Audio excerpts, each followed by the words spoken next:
Liverpool hope Darwin Nunez transfer will not be Klopp's best summer deal. Jurgen Klopp is close to clinching a club record £85 million deal for striker Darwin Nunez, but his best deal this summer would be for Mo Salah to sign a new contract. If Liverpool unleash a front three of Nunez, Salah, and Luis Diaz next season, they are going to take some stopping. That's a front line to take your breath away and give Premier League defenders sleepless nights. With Diogo Jota and Roberto Firmino in reserve, Klopp will have a super strong hand to play, even if Nunez is earmarked as a possible replacement for Sadio Mane, who has been linked with Bayern Munich. Champion teams always refresh and rebuild their squads from a position of strength without waiting for decay to set in, and yet again Klopp appears to be getting his recruitment spot on.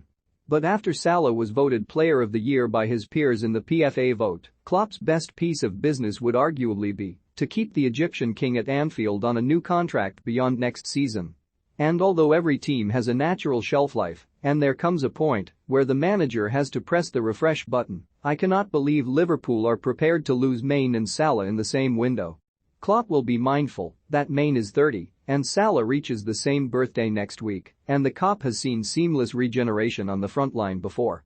In the space of 15 years in the 1970s and 1980s, Liverpool went from Keegan and Toshak to Rush and Dalglish and then Barnes, Beardsley, and Aldridge.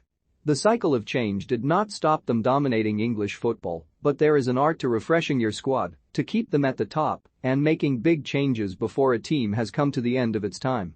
I am convinced Klopp knows what's left in his forwards tank, and he must not lose sight of the need to strengthen Liverpool's midfield.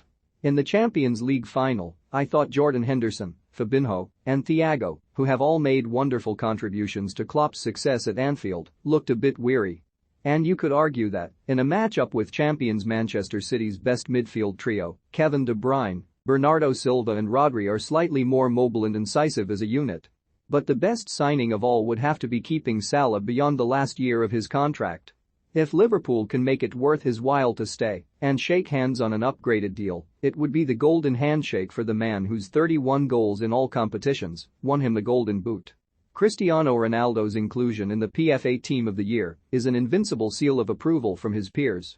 And surely it puts to bed, once and for all, the ridiculous notion that he was the problem in Manchester United's worst ever Premier League points harvest. Without his 24 goals, the landscape at Old Trafford last season would have been terribly bleak.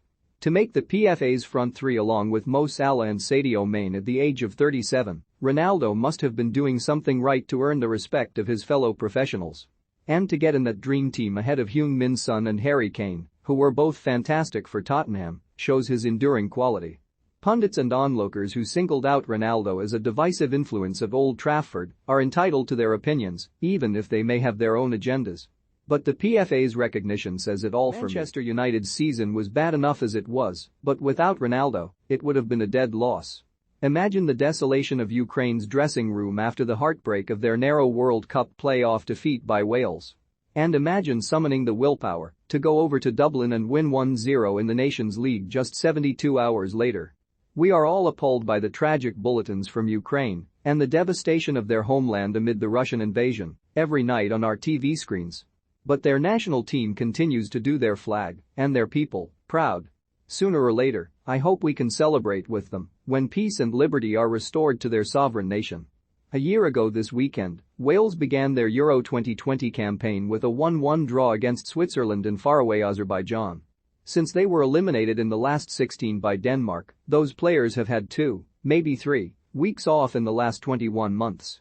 Yet here we are in mid-June, with Premier League clubs' pre-season programs only a fortnight or so away, and they are still playing football in the Nations League. Wales have made history by reaching their first World Cup in 64 years. It would be awful if any of them missed the biggest tournament of their lives because they were burned out or injured, because they were running on empty. For heaven's sake, stop flogging the players and give them a rest. After the record-breaking rebirth of Macclesfield FC, we have been offered an open-top bus tour around the town by the council 3 months after we won the title.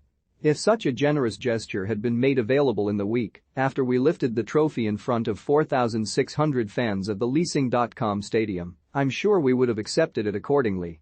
But the squad already has a very different look as we plan for the next campaign, so it wouldn't be right to go on a celebration bus tour in pre-season when half the players on the top deck were not involved in our success of 2021-22.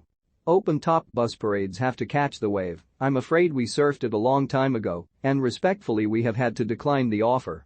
Cheshire East Council have been magnificent in their support of the club, but open-top bus parades have to catch the wave. I'm afraid we surfed it a long time ago, and respectfully we have had to decline their kind offer. Me? Rejecting publicity for Macclesfield FC? Who would have thought it? Have a great summer.